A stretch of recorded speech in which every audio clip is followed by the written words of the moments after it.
Welcome back to episode 2 of BrainWise, Our Lives Decoded. I am your host, Cole Bastian, and I'm joined by my co-host, Phil Dixon. We're so excited to be back with you this week. Phil, catch me up on how your week has been since the last time we recorded, what you've been up to. In terms of what's going on in the life, my wife and I have had a kitchen remodel started. So we've been in the middle of kitchen demolition.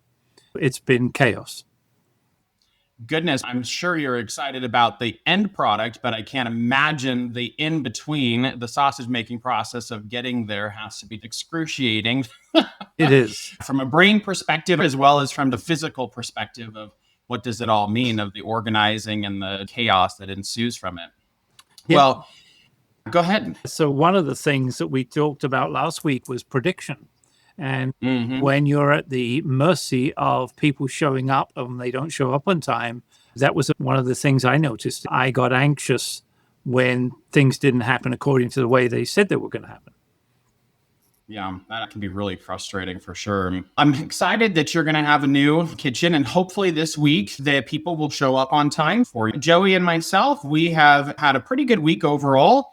I was able to do a combined week of working from home and relaxing a little bit, doing a little bit of PTO, which was nice to just relax and enjoy life as we're in the midst of the holiday. We're recording this in the midst of July 4th weekend. So happy Independence Day to all of the folks in the United States. Phil, if I remember correctly, you're from the UK. That's where you grew up, and your dad's birthday was on the UK. And there was always a little kind of family joke that came along with this. If you want to tell us a little bit about it, I think it's kind of funny. It's quite simple. My father's birthday was July the 4th. And so every July the 4th, we'd wonder why there were 250 million Americans celebrating my father's birthday. We're very grateful to you all. Well, we're celebrating it again today with fireworks and all the things and barbecue, whatever it is that people choose to do today.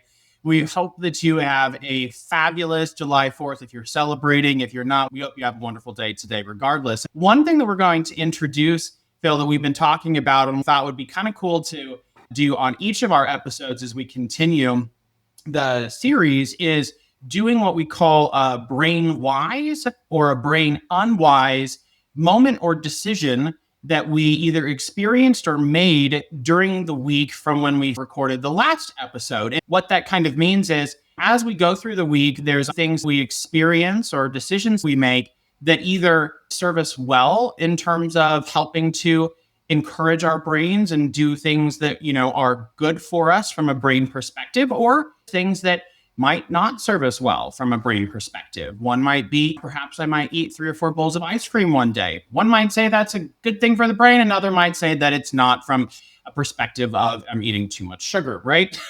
Depending on which side of the aisle you might be looking at. We're going to introduce that and talk about why those things might be brain wise or brain unwise. Some might be funny each week. Some might be really good tidbits of information. As we go along, we're going to start the podcast off each week with that information before we dive into what our topic is going to be. And so, Phil, as you think about your week, do you have a brain wise or a brain unwise moment or decision that you can recall that you'd like to share? Well, I've got a couple of I think they're brain wise ones. And one of the things I just want to add to what you just said, one of the things we're trying to do here is actually give you tidbits on what we know works, so that you can actually take it and apply it. So here's my recommendation. When you go to sleep at night, take a pencil and paper or a pen or whatever it may be, but something to write with and something to write on. I'll give you the reason why. As we drop off to sleep, just before falling asleep, your brain is in a very active ideation mode. How it manifests is you wake up just as you're dropping off to sleep with an idea, or a recollection of something that needs to be done. And the same thing happens when you are waking up. We go through a similar brain state. Those two moments are very good from a creativity point of view, but they happen quickly and we tend to ignore them or say to ourselves, I'll remember that in the morning. And we never actually do. So the point there is write it down. If you get any of those ideas, even if they seem crazy, just write them down because they will often lead to something. So that's point number one. The other reason why you might want to keep a pencil and paper by the side of your bed is when you wake in the middle of the night, very often people can't get back to sleep. And part of the reason is that your brain is in a mode of fear of forgetting. We start ruminating about the thing itself, going, I mustn't forget that in the morning. That tends to spiral us into not being able to get back to sleep. If you write it down, your brain can relax and go, okay, I've got it covered. So pencil and paper, take it to bed. That's my BrainWise moment. I had that moment this morning waking up. Hey, we need to do this as part of our podcast. So that was my BrainWise moment. Yeah, you did. Why don't you tell the listeners what was your moment of creativity this morning? Because we're actually going to do it at the end of each of our episodes, and it's going to be really cool connective tissue as we go along. What was your creative moment this morning as you were waking from your peaceful slumber? Peaceful it was indeed. The idea that we were telling everybody a lot of information here, but one of the things we need to do is find a way of tying it back into helping them decode their own lives. Awareness is the first step. So we're trying to make the listeners aware of this and then maybe ask a question or a statement at the end of every session saying, how are you now going to apply it? Yeah, because awareness certainly is the first step in being able to do things differently or to grow as we go along our life. One of my BrainWise, which I probably could go through BrainWise and BrainUnwise moments through the week. The ice cream comment was actually one that I had this week.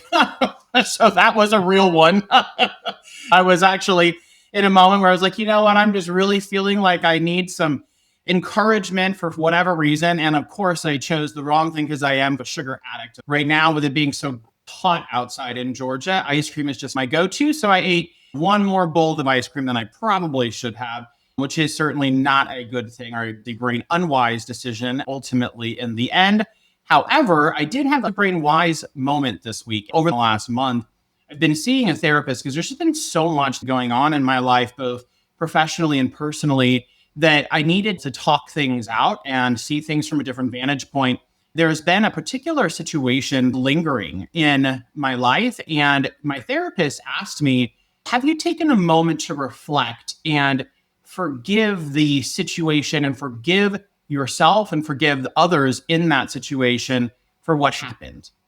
And it dawned on me that I hadn't really stopped to think about it.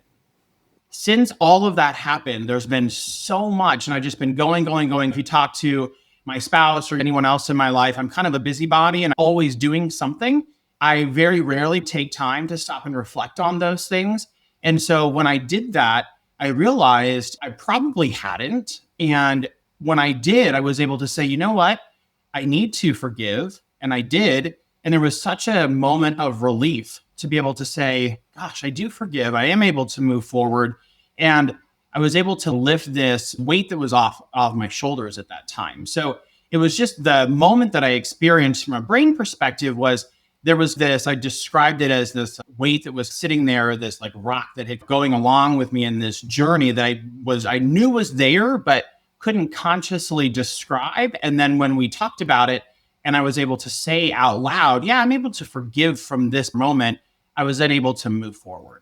That rock was gone. I feel so much more relief as I'm able to move on. It was the power of reflection and really the power of saying, let me stop for a moment and look back and say, what is it that I need to be able to forgive so that I am able to then move forward as I go through the other experiences that are going to happen in my life. That was my BrainWise moment this week. And I just felt it was such a powerful experience that I thought I would share with everyone, because I think it's probably something that a lot of people experience as we go through life. Is really busy these days for a lot of us.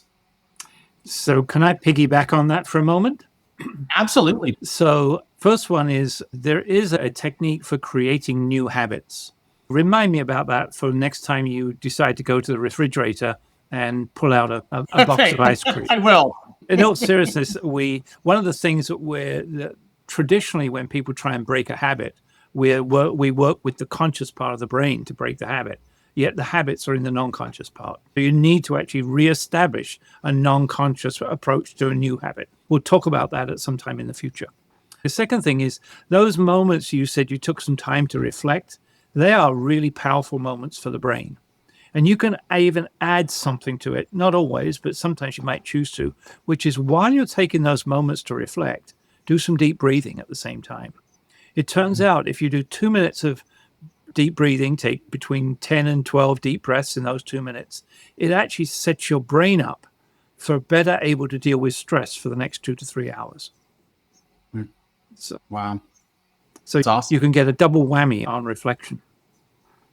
Yeah, that's good. And does that also work in a proactive perspective? So that if I know I'm going to be walking into a fairly stressful environment, a stressful meeting, or a stressful conversation at home, if I take 2 minutes to do some really good deep breaths, is that also setting my brain up to maybe better handle that experience? Absolutely. And that's where the original research came from. If you're going into a difficult meeting, in fact, one of my colleagues, Evian Gordon, his name was, he's a neuroscientist.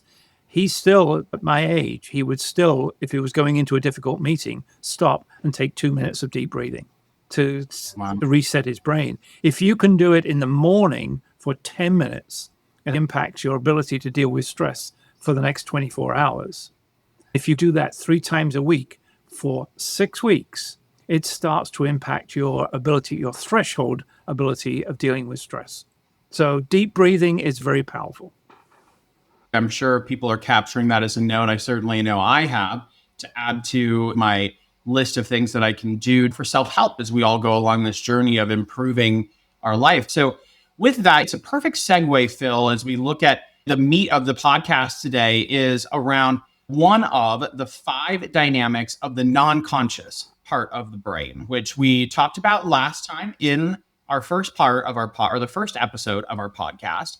And today we're going to specifically go into biases, habits, and patterns. And so one of the things that we wanted to go through, and this might be 3 to 4 episodes, depending on the total length and how much context and depth we get into. We're going to see how the conversation flows. And so today we're going to specifically go through biases, habits, and patterns is what we believe we're going to be able to cover. And one of the things that we wanted to mention on the front end of this podcast and as we move forward is when we know more about ourselves, when we know more information about the world or about others, then we can do better and we can make better decisions. And why I'm saying that on the front end is I know for myself and for Phil, as we go through this, there may be some things that we're going to talk about that we are saying that may cause some things to come up in an emotional way. And it may cause some things for you to think about, or quite honestly, it might trigger you in terms of it may fire some things off in your brain as you're listening to it. And so take a moment to pause, think about it. That is certainly not the intention of what we're attempting to do as we go along these podcasts. Really what we're trying to do is help provide you with information to decode your life, to be able to live a better life, to be able to do the things and accomplish the things that you want to do within your own life, and to provide the information that we have learned throughout our experiences and learn from you. But we also want to be able to give you the information so that as you go along, if you choose to do so, you're able to use it and apply it in ways that you believe are going to impact your life in the ways that you want to. And so that's what we really wanted to share on the front end, is that as we go along this, if you find yourself in that place as you're listening, it's okay. It's not the intention of it as we go along, especially as we talk about biases. You remember when we went through the first episode, it does oftentimes from a societal perspective carry a negative connotation, when from a brain perspective, it's more of a functional process. And we're going to dive in today as to more granularity around that. But we wanted to provide that on the front end. And Phil, is there anything else you'd like to share from that vantage point or from your own personal learning journey? The only other thing I would add is if people are serious about wanting to learn about themselves, it is a really good idea to get yourself a journal and start writing down. And there's actually a greater act. The brain has more impact, or rather you'll have more impact on the brain if you write it down rather than just key it in. But journaling and writing things down, especially 3 or 4 months into the future, you look back and you go, that's where this started. Yeah, for sure. And I think journaling is such a powerful exercise. The one thing as you were talking, Phil, that came to my mind that I wanted to share with our listeners is All of this information is for educational purposes. We're not coming from the vantage point of trying to sway any one particular person. We're sharing this to provide education for people to learn more, because we do believe that when we know more, we're able to make better decisions. And so we hope that as you listen to that, if you have questions or things do get kind of triggered off in your mind, if you do want to know more, we'll share the email address at the end of the podcast so that you're able to email in and ask us any of those questions to learn more. But let's go ahead and dive right in, Phil, because I'm sure people are excited to learn more about the first of the 5 dynamics of the non-conscious part of the brain, which is bias, habits, and patterns. Phil, can you explain how bias actually serves us from that functional brain perspective? Sure. Let's just step back a moment. Biases, habits, and patterns are all methods of shortcut for the brain. They're just over different time periods. So biases are happening in a millisecond type of environment where the brain uses that as a shortcut if it has too little or too much information or can't make sense of what's going on. Habits are going to the refrigerator and getting ice cream, for example. And that habits are wonderful things. We need them.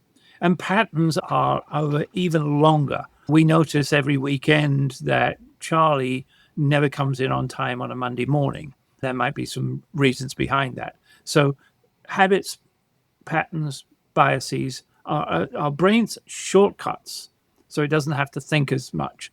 And they may have served you in the past very well, but now to become aware of them and see whether they still serve you. Right. And I remember one of the things we talked about the other day was just because they served us well in the past, or they served us well at some point along this journey that we call life, doesn't mean that they serve others well, or that because they served us well in the past doesn't mean that they're going to serve us well in our present and our future. And that as we learn about these things, the biases that exist, how can we then begin to make different decisions? One of the things that went off in my mind is the bias itself. It is a functional process, but then it's the action and behavior that then follows, which then is ultimately going to carry the bad portion or the bad connotation or the bad behavior that results of being human after that. Right. And one of the things we know about biases is that we all think we don't have them. Mm-hmm. And yet we do. They are built in. Some of them are really important for us at some point in time, but not anymore. But some of them now are socially awkward. We don't really want them, but we don't know we have them. If anybody wants to go into detail, I'll give a reference.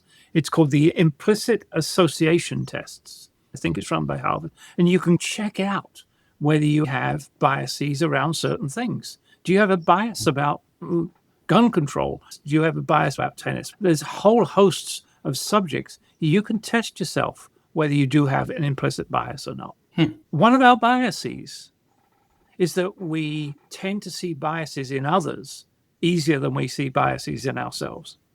I think that's an interesting perspective, Phil, because I think it's oftentimes easier to see the change that we want to see in others, right? Or the opportunities that others might have than it is to see the opportunities in ourselves.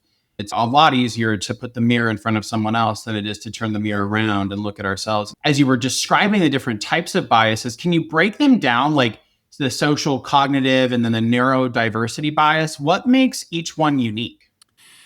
So the social biases are things that are more obvious, that we can actually see or check out. Whether you like somebody who wears striped shirts. We did a test once with a group of coaches, and we had them write down what they think their biases were. We got all sorts of incredible things coming out. For or against bald-headed men was one of the biases. One of them was people who were stooping over created a bias in this person.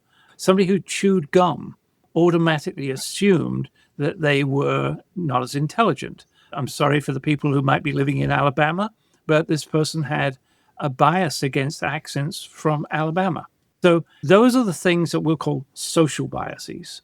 The next ones are the things that were a little deeper inside all of us. Most people have heard of the phrase confirmation bias we'll go into this in a bit more detail, but we tend to latch on to information that already aligns with what we're thinking about.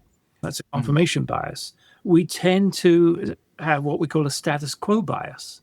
We like things to remain the same. We have a tendency to want to keep the status quo and not get it rocked. We have a thing called the in-group bias. We are much more tolerant of behavior in our own group than we are of identical behavior in another group. We call it in-group bias.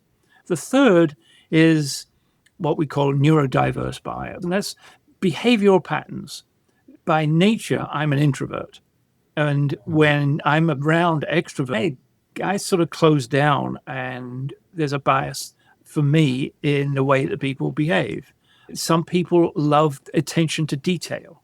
Other people want to gloss over the top. Some people are really good at kicking things off. Other people are really good at closing them down and ending them. Those are what we call neurodiverse biases. The three are social, cognitive, and neurodiverse. Social biases are on the surface level or visible and maybe easier to name, but cognitive and neurodiversity biases, they're living under the hood is another way to think about it.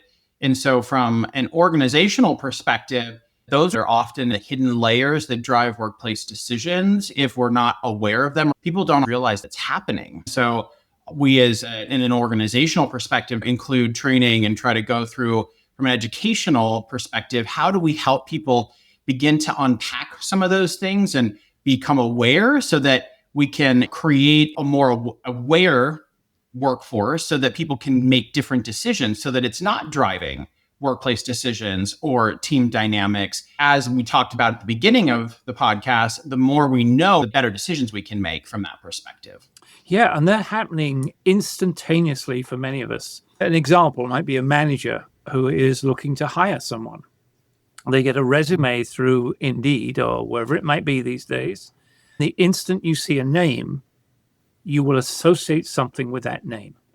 And it starts right there. In fact, probably within a fifth of a second, you have started to get a bias built around the name and what your expectations are. Just becoming aware, shall I mention the buddy system? So you and I talked a little bit about it's difficult to understand our own biases, but sometimes other people can see them. If you've got somebody that you trust implicitly, ask them to be your bias buddy. Have a word with them and say, if you see me behaving or saying things that you think I might be biased around, let's have a conversation about it, because it's easier for them to see it rather than you to try and do self-diagnosis. It's interesting because what that reminds me of is in coaching, a lot of times I talk about accountability partners. When you're working on something, it's really difficult to always be aware of the things that you need to work on as an individual. If you can find someone, especially as a leader, that you trust within your team or organization to hold you accountable to the things you need to work on, it makes it a lot easier to begin to work on it because it helps to bring awareness to those things that you may not even know are happening. And so from the bias perspective, as you call it, the buddy system, it just reminds me of that accountability partner perspective. One of the things I think might be interesting for us to do is we can't go through all of the different bias types and all the different names of them because we might end up having 3 years worth of podcasts. I remember you talking, there's like 300 plus different ones, but it might be interesting to go through some of the more common ones, or at least a couple of them. Confirmation bias is certainly one that we hear a lot about. Can you give us one click down in terms of what is happening in our brains when we hear the word confirmation bias, when we're experiencing confirmation bias? So let's describe what it is, and then we'll see whether we can dig one layer deeper. Not only do we attend to those things that are in line with our existing mental models, worldview, paradigms, whatever you want to call them, but we actively go out and seek it. It's the act of looking for it, seeking it, reading about it, dwelling in it, even to the point where sometimes a new piece of data comes along that doesn't confirm our existing mental models, and we actually don't even see the data.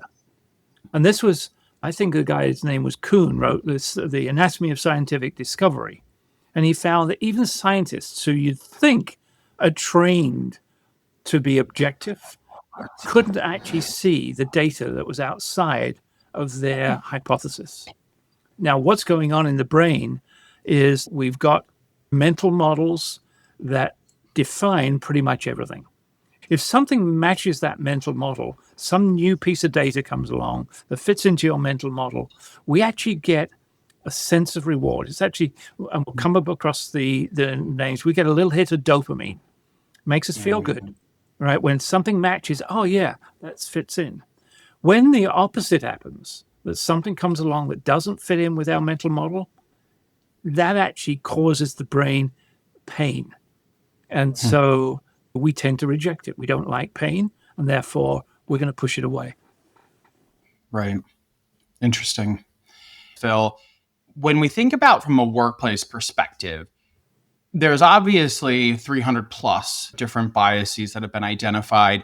What are some of the more common ones that we see in everyday work situations? I call it the bandwagon effect. Have you come across that at all? Is that also described as in-group? It's a sort of subset of in-group. When we're in a group situation, let's say you and I and a half a dozen others are in a meeting, and someone says, I'm looking at the walls behind you, and there's a picture on the wall. If I turn around and said, yeah, that picture is of a beautiful lake, then you would go, you got to be kidding me. It's not a lake. It's an abstract picture, right? But now a second person looks at that and says, oh, it's a beautiful lake. And if a third person says it and a fourth person says it, all of a sudden you start going, well, maybe it's me, even though you're 99.999% sure. Many people will jump on the bandwagon and start saying what everybody else is saying. It's like we say, go along to get along. That's called a bandwagon effect. You see that quite often, especially in environments at work where people don't feel psychologically safe. It doesn't feel safe for me to say, no, I've got a different opinion. So that's called the bandwagon effect. There's another one, I'll call it the projection bias. Okay. Right? We assume that other people think the way that we do. And so we project what we are thinking onto others. We believe that they think the way we do. We believe that people are more in agreement with their own viewpoints, as opposed to really digging in and going, let's go around the table. And who believes what? We've just seen some examples of famous court cases that have ended up in deadlock because most people argue their own viewpoint as opposed to trying to find out somebody else's viewpoint. I imagine that comes up also from a personal perspective when talking to a friend or a spouse and wanting to push your own viewpoint versus seeking out another person's perspective. Your spouse's perspective probably shows up there too. It's something that kind of came off in my mind as you were describing that one in particular. Yeah, I think it was one of Stephen Covey's 7 habits, seek first to understand. If you spend the first couple of times in any environment asking questions, particularly what questions and how questions, you'll find that you get to understand and maybe avoid the misunderstandings that inevitably occur. So, Phil, we've talked a lot about biases, and one of the things that is oftentimes difficult is, and we've mentioned this, it's difficult for us to notice our own biases. So why is that? And why doesn't traditional training seem to always help? The jury's out on training about biases. Can I read you something these authors wrote? Once lodged in our minds, hidden biases can influence our behavior towards members of particular social groups, for example, but we remain oblivious to the fact that we're being influenced. We enter into that bias loop. It's going on at a non-conscious, and therefore we're not aware of it until you have a sort of conversation like this. That's probably the reason why it's so bad. And in fact, they go on to say, and this is some pretty intense research, people find it unbelievable that their behavior could be guided by mental content of which they are unaware. And so that's what's going on at a much, much deeper level. So that's one of the reasons why the jury's out on whether you can actually train people to become aware of their own biases. It's quite difficult. For example, we notice a person's race in about 100 milliseconds. That's about a tenth of a second. By comparison, it takes us 50% longer to notice their gender. And so these things are going on at a very non-conscious, very rapid level. We're unaware of them, and it's happening behind the scenes, or as you called it, under the hood, very quickly. Capturing all that, stepping back from it, and really doing self-assessment is actually pretty difficult. If you can't do it, don't beat yourself up. Right. You know, it's going on at a electrochemical level. So interesting, Phil, as you're describing that, one of the things that I believe I read somewhere, or maybe it was something that we talked about, is does being in a positive emotional state maybe disrupt bias from a perspective? Do you have a take or a stance on that? I do. I have a positive emotional states tend to improve everything. Okay. People who are positively driven tend to have less stress. They tend to have greater amounts of hope. They tend to be happier. If you look at things through a positive lens, there's less chance of succumbing to biases. It does have a positive impact. The other thing that can help, not always, and you've got to treat this delicately, is humor. Interesting. Humor can sometimes break through those biases. Mm-hmm. I can see why, though. I mean, especially if it's treated with a delicate hand, I think that it can, when you laugh, there's certainly things that are happening from a brain perspective. And it probably helps disrupt some of the thought processes that you're not even aware they're happening. And when I think about positivity, it can serve as a cognitive equalizer if we use it intentionally, as we think about helping develop ourselves. If we want to begin to put ourselves in a space of being able to do better, then if we can begin to put ourselves in a more positive state of mind, and we want to be able to not act on or to help to disrupt some of these biases that are happening, if we are in a more positive state of mind more frequently, then we, based off of the research that's being shown and what you just described, we actually are able to some degree disrupt those things that are happening. It's a lot easier to catch those biases when you're feeling alive and energetic. So 9 o'clock on a Monday morning, when you've had a good weekend and you had time to relax and reflect, it's a lot easier to look at the impact, as opposed to Friday afternoon when you've had a long week, your brain is tired. We haven't mentioned the part of the brain that does all the rational thinking, which is right up front. That becomes depleted and exhausted. You're more likely to be bias driven at that point than when you're not tired. If you're feeling tired, you're also more inclined to make mistakes, make wrong decisions, and get into conflict. So if you're feeling tired, don't try and make any really important decisions. They'll probably go wrong. Well, it makes sense. If you think about the description of bias that we shared on the front end, being a functional process or a shortcut to help us to keep from having to consciously think of everything. If we're really exhausted, then there's less power to make conscious decisions. It makes sense that if I'm exhausted, there's less power to be able to make those decisions. So I'm going to be even more bias driven or more shortcut driven. Yeah. Great information. And let me add something else as well, because you don't have to be totally exhausted. Well, they did a test many years ago when they put two groups of people together. One group had ice cream put in front of them, and they said, you help yourself to the ice cream anytime you want. The other group had ice cream in front of them, but they were not allowed to eat the ice cream. And they had to do that. They did an exercise for 3 hours, and they had to resist that ice cream for 3 hours, where the other group just got to eat it. Then when they went into standard creativity test immediately afterwards, the guys that had the ice cream were 50% more creative than those that had to resist it, because that part of the brain was consciously saying, no, I can't do it, I can't do it, I can't do it, I'm not allowed to, this, that, and the other, and actually depleted that rational thinking part of the brain. So if you've had to make a lot of tough decisions, then that part of your brain is going to Right. be more driven by bias. I think that was important for people to understand. Yeah, for sure. Well, as you're describing it, I see the decision-making part just go down to E, and then as it starts to go back up, and it's like this fluctuation of, am I able to make those decisions in a conscious way or not? If I'm not, then the bias part is going to take over. It's really how I'm being able to rationalize what you're describing. I hadn't thought of it that way, but if you think about it as your depletion tank, if that gets empty, then that's the wrong time to be making decisions.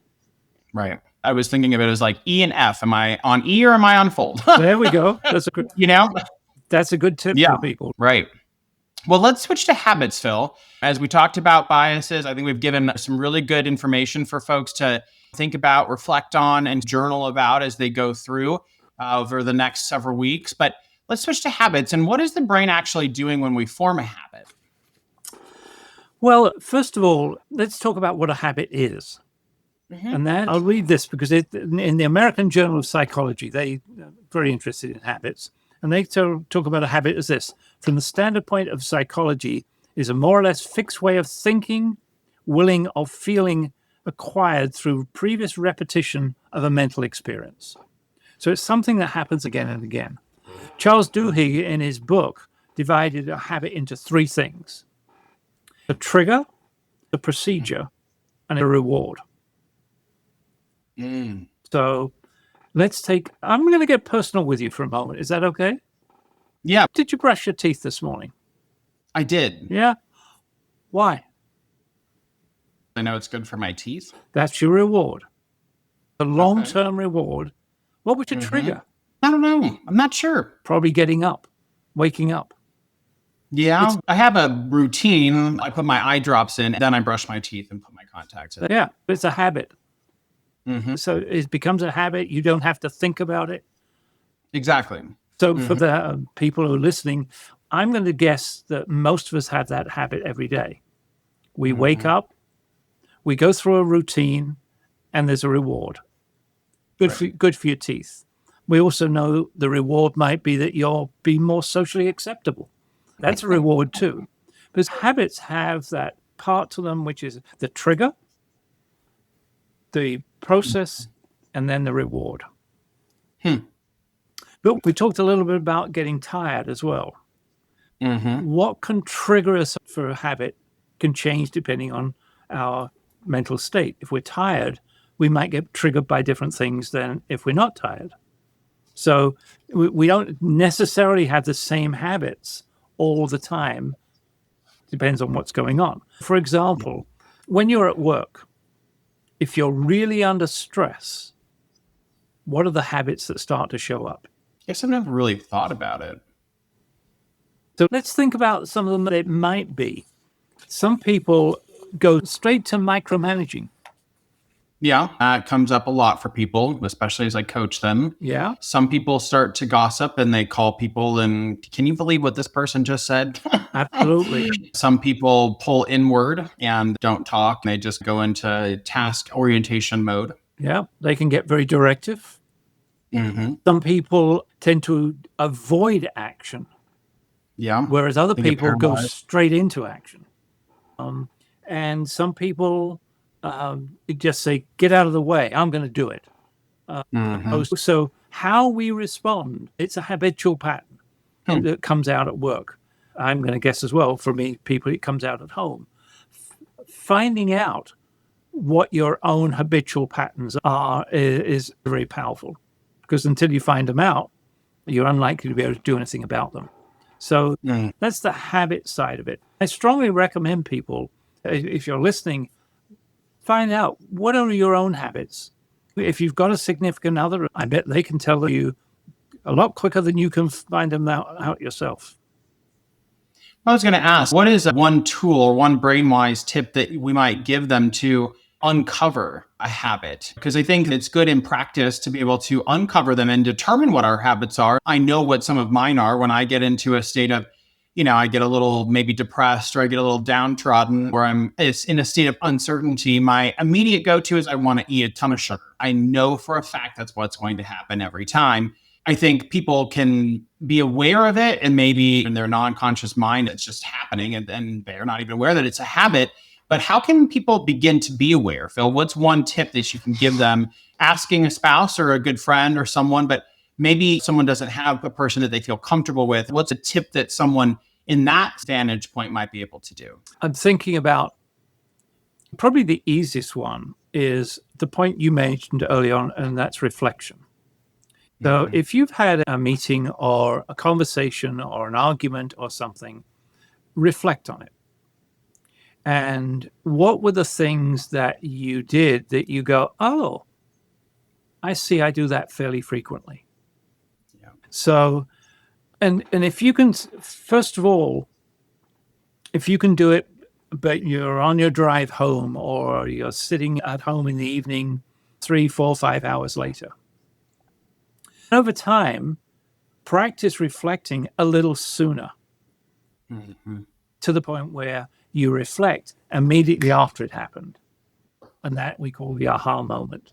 Then you can actually start and influencing. The brain will actually do it in the moment, but then you're consciously thinking about it.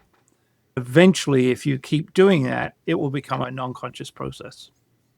Yeah. So that's one way. I have to say, most of the ideas we have about the brain don't work for everybody because brains are so different. That's one tool you can use. Sure. There's another one. I said earlier on that there's a way of changing your habit so that when you go to the refrigerator, you do things differently. Do you want to hear about it? Of course, that would be great. It's what we would call the process for creating instant habits. If you imagine our brain is a sandy desert, right? And a habit is like you drop some water and it starts to running through that sand and it creates a little track. And if the water runs more and more, it creates a bigger and deeper track. So that's a habit. There's a trigger, you go down that, and there's a reward at the end of it. Right. What you have to do is to create an alternative pathway. I warn, for some people this works. It doesn't work for everybody. But we do what we call, if anybody's done any programming in their life, they'll recognize this. We call it an if-then statement. If I find myself at the refrigerator reaching for the ice cream, then, and put an action in, I will reach for the orange juice instead, or I'm going to find an apple or eat a banana. Something which is a physical thing tends to work better. And then you add on, in order to keep my sugar level down, eat more healthily, not put on weight, whatever it might be. So you have this if, you make the statement, then you do this in order to. And now this is going to sound strange for many of our listeners. Repeat it at least 3 times out loud. Because that act starts to create that other little alternative pathway. So that when you actually do end up at the refrigerator, you will remember that you said that. And that will cause your brain to, we call it circuit breaking. You might stand a chance of doing something different. Right. Now, if you're that desperate for sugar and ice cream, you're going to do it anyway. But at least your brain now has, I have 2 pathways I can go down. Yeah. It's creating an instant habit. I love it. No, it's absolutely fabulous, especially because I think it does give people, and even myself, something to try to at least help create a different habit, especially when it comes to needing to work out and not wanting to work out and wanting to do something different. That will make a significant difference, being able to do that, because now I'll be able to have a way of making a different pathway for myself. So I think it's certainly a great tip for all of us. Phil, one thing I wanted to ask you as we wrap up the habits conversation, when we think about what is happening neurologically when stress hits, why do we fall back into those old behaviors, even when we've worked extremely hard to change our habits, but stress hits and I'm just so overwhelmed, and then I immediately go back to all of my old habits that I've worked so hard to not do anymore? Why does that happen?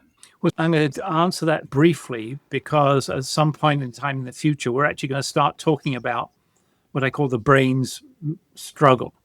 And I don't want to go into too much detail at the moment, but the part of our brain which is at the front here, we'll call the prefrontal cortex.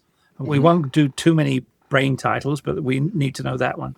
That part there is what we call the brain's braking system.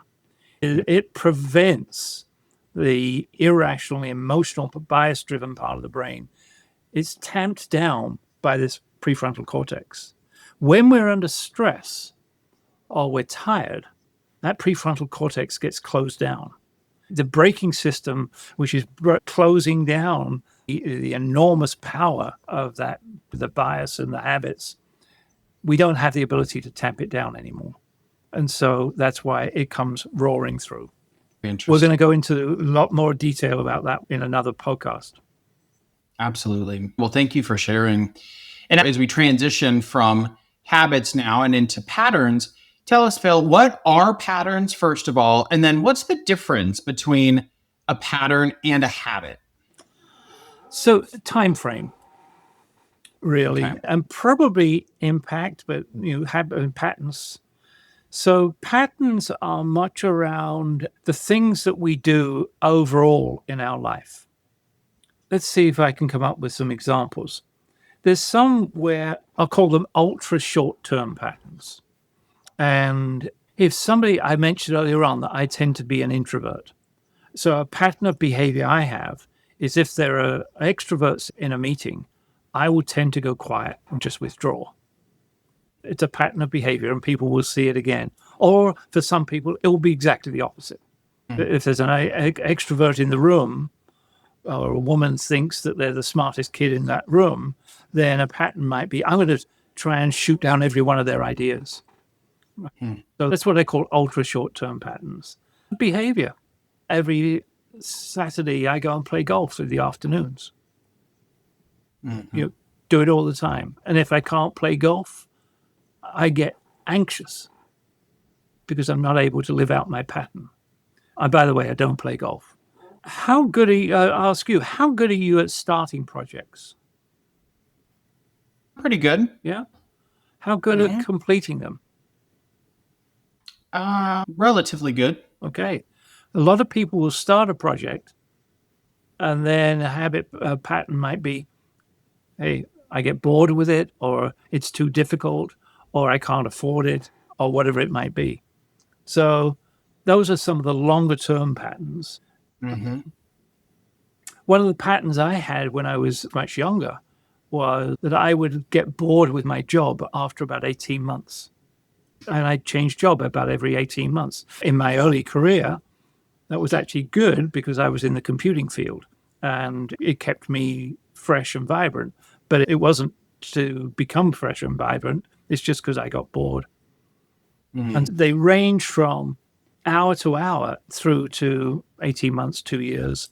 There is a school of thought that actually says we have a 7-year pattern. I don't know how much actual research or whether it's anecdotal, but there are all sorts of patterns in our life. Now, so how do you become aware of them? So a trick I give for people I'm coaching to is get a big, huge piece of paper. For every year of your life, mark off an inch across the paper. Draw a line across the middle. And the other thing that happens to you that's positive is going to go on the top part of the paper. And the thing that happens to you that's negative is going to go on the bottom part. So let's take some examples of some things that tend to happen for people. You get your first puppy when you're 5 years old. Whether you did or not, but many people do. It's a pretty significant part of your life. So let's give it a 7 out of 10. And you get a baby brother, which was either positive or negative, depending on who you are. I could go on either the top or the bottom part of the page. Phil. Right. Exactly. I would put it on the top of the page. Right. So now what happens? A negative. Grandma dies. Right. So what you can do is all for your life events, and they could be big or tiny, get your first job, get a degree, fail at the degree, whatever. Then when you look at the things that are below the line versus above the line, those that are above the line have been positive for you. you might want to make certain you increase those patterns. Yeah. If you can see a pattern across the bottom, those are the things you might want to focus on changing. Right. I had a young lady that I was working with about 20 years ago, and we did that exercise. She burst into tears because she said, I just noticed all the things that are positive are either material or job related, and everything that's below the line is relationship related. Wow. It was a powerful moment for her. So those are things that we can look at for in the way of patterns. I think as the people are listening, I'm even reflecting on my own patterns and what would go above the line and what would go below the line. And one of the things that would be maybe perceived more negatively, and I think probably one of the things that also maybe might impact this is maybe our perspective too, in terms of what we see as negative versus what we see as positive to some degree.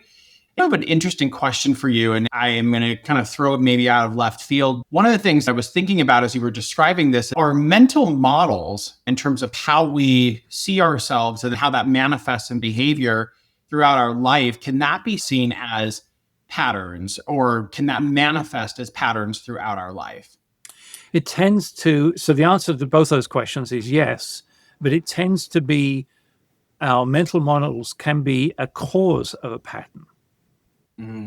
So if we were brought up in poverty, for example, then we have a certain view of what life is about, and we behave in accordance with that pattern again and again and again. Interesting. We'll be doing a podcast specifically around different mental models that we have and worldviews. Right. Very interesting.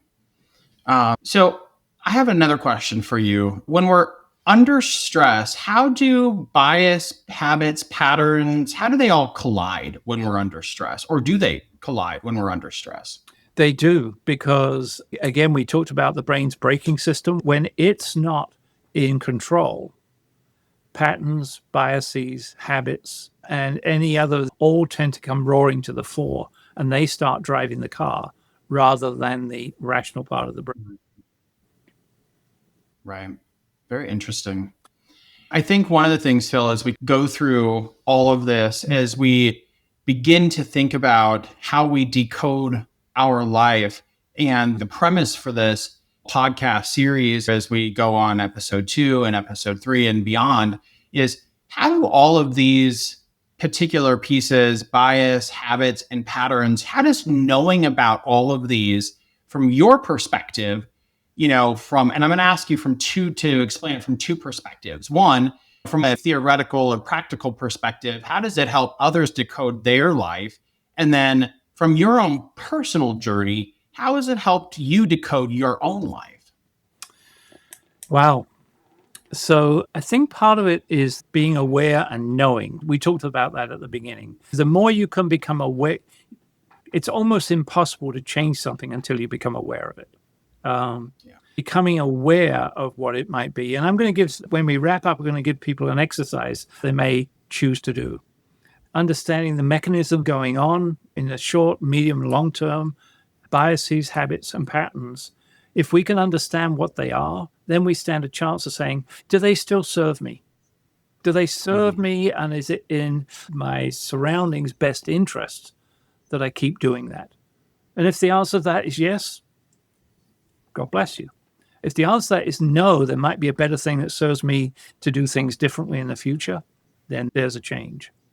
Let me throw out an exercise I did many, many years ago, that becoming aware of how we make judgments about things. We were required to go out and pick something that was the most beautiful thing we could find. And we were required to pick the ugliest thing we could find. And then when we came back in and had to journal about it, the guy who was running the show said, I want you to write about them in the opposite way. So the thing you selected for most beautiful, I want you to write about it as the most ugly. It was a way of opening our thinking to how do we interpret things differently.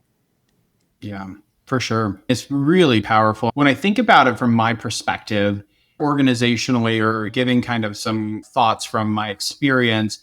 When I have taught this information or when I've coached individuals, when they begin to uncover their own non-conscious bias and try to make different decisions when they are or do become aware of it, the power that comes from being able to create an even greater connection with people.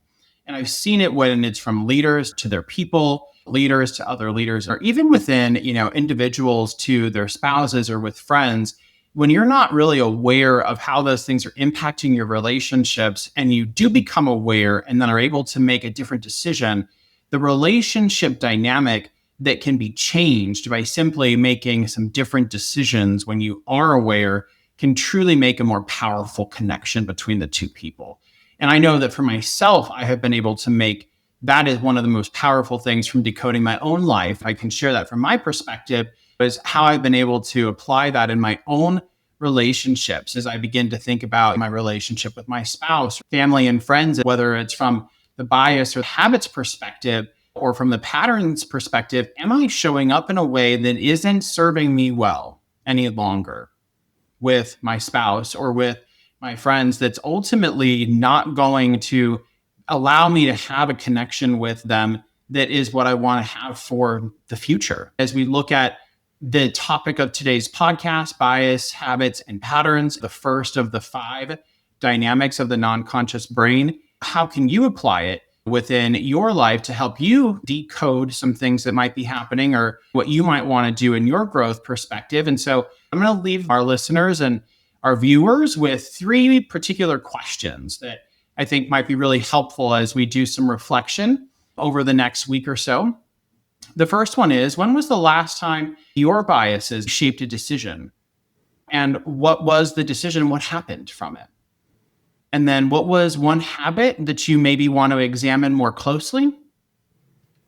And then what's one pattern in your life that you are ready to rewrite?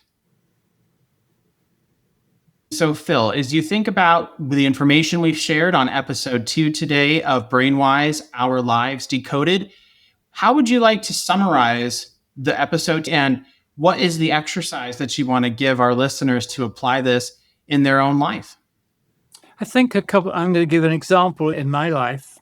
One of the things that happened many years ago is I was tasked to do a project, and I got my team, and the team started to come up with all the reasons why that project wouldn't work.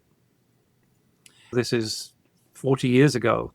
I started to come up with the answers about why I thought it would work, as opposed to asking them the question about how they would make it work.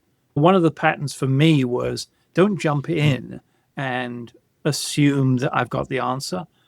Work with the other person and help them develop the answer. And so the exercise for me would be exactly what you just described, but becoming aware, even if it's just jotting down at the end of every day, what are some of the biases that you actually looked back up and go, yep, that was a biased decision? What were some of the habits, and did they work well or not? And did I exhibit any patterns during the day? Thank you all for joining us today as we went on the journey of episode 2, Bias, Habits, and Patterns on BrainWise, Our Lives Decoded. If you have any questions or you would like to share an experience or you want to know more about bias, habits, and patterns, or talk to us about or share something with us in relation to today's topic, and you would mind it being shared on our podcast episodes in the future, let us know. That is public information. Otherwise, let us know that it's private. But we do have an email. It's questions@mybrainwisecoach.com. Again, that's questions@mybrainwisecoach.com. Send those in, as we'd love to engage with you. And we'll see you next week. Have a great rest of your day.